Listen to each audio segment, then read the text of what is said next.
வாங்க வாங்க வாங்க வாங்க எங்க கிராமப்புறத்துக்கு வாங்க. இங்க பாருங்க உளுந்தங்குழுங்குது கிராமத்துல ரொம்ப ஃபேமஸுங்க.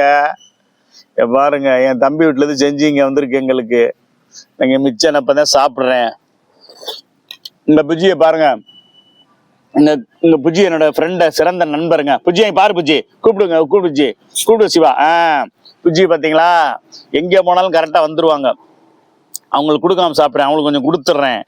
ஓகேங்களா. கிராமத்துல உளுந்தங்குழு காய்ச்சி அழகா அப்படி காற்றோட உட்காந்து கட்டில்ல உட்காந்து இங்க பக்கத்துல என்ன இருந்துச்சு, தூரி இருந்துச்சு, காணாது கழட்டி போட்டாங்க. நல்லா உட்காந்துருக்கு. பையன் சேட்டை பண்றாங்க, நீங்க மாமா சத்தம் போட்டாருன்னு அந்த தூரி இது ஊஞ்சலவே காலி பண்ணி விட்டாரு. அப்ப கிராமத்துல காற்றோட்டமா ஊஞ்சல் ஆடுறது பாருங்க. அதுக்கு என்னாச்சு, இப்படி எங்க இது புஜ்ஜிய ஓடிட்டாங்க. அப்படியே வீடியோ எடுத்துக்கிட்டே சிரிச்சுக்கிட்டே இருக்காரு சிவா.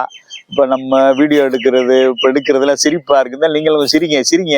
என் வீடியோ பார்த்து கொஞ்சம் சந்தோஷமாயிங்க, சிரிப்பாயிக்குங்க. வாழ்க்கையில சந்தோஷப்படுற நேரங்கள், சந்தோஷம் கிடைக்கிறது ரொம்ப கஷ்டங்க. எங்கன்னா கூமாப்பட்டிக்காரு ஞாபகத்துக்கு வர்றாரு. எங்கன்னா அந்த வீடியோவுக்கு தனி சிறப்பு இருக்கு. நான் எங்கன்னு ஒரு வீடியோ 2-3 வீடியோ போனாரம் போட்டேன். அந்த எங்க வாங்க குளிக்க வாங்கன்னு சொல்ற வீடியோ தான் நிறைய வியூஸ் போயிருக்கு.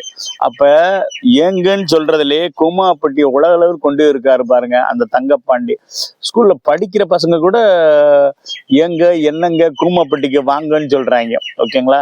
குழந்தைங்களுக்கு சூப்பரா இருக்கு. வாங்க பகுத்துண்டு பள்ளி ரோம்புதுன்னு சொல்லியிருக்காங்க. எல்லாரும் வாங்க சாப்பிட்டுக்குவோம். உளுந்தங்குழுது சூப்பரா இருக்கு. ஞாயிற்றுக்கிழமை என்ஜாய் பண்ணுங்க. கிராமப்புறத்துல ரிலாக்ஸா அப்படி இயற்கையை பார்த்துட்டு ரசிச்சுக்கிட்டே வாழ்க்கையை என்ஜாய் பண்ணணும். ஓகேங்களா. அருமையா இருக்கு. அந்த பக்கம் பாருங்க, அந்த கோழி குஞ்சுகளை கூட்டிகிட்டு பிள்ளைகளை பாருங்க.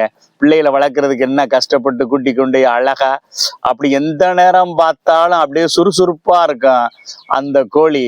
அப்படியே பாருங்க சவுண்ட் கொடுத்துக்கிட்டே இருக்கும். அப்பதான் அதை பார்த்து பிள்ளையெல்லாம் வரணும்னு சொல்லி. அதனால அம்மா அப்பா சொல்றது கேளுங்க.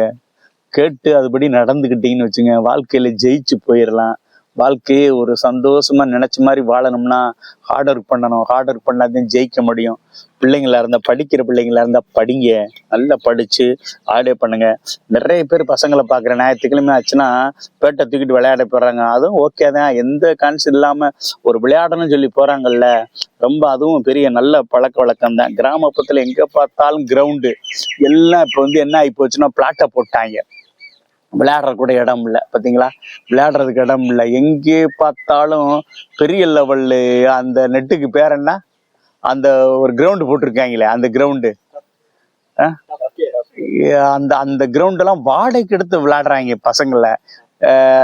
அதுக்கு இல்லை, அது அந்த கிரவுண்டுக்குள்ள 1 மணி நேரத்துக்கு உள்ளன்னு இருக்காங்க கிரிக்கெட் விளையாடுறதுக்கு. எல்லாரும் அழகாயிட்டாங்க. எல்லா சின்ன பசங்கள்லாம் சேர்ந்து தொடர்ந்து விளையாடுறாங்க பாருங்க. உடலும் உற்சாகமா இருக்கு, மனசும் அருமையா இருக்கும். யாரையும் டிஸ்டர்ப் பண்ணல. வாழ்க்கையை ஜெயிச்சு போயிட்டே இருக்கலாம். ஹார்ட் ஒர்க் பண்ணுங்க, ஜெயிச்சிடலாம். தேங்க்ஸ்.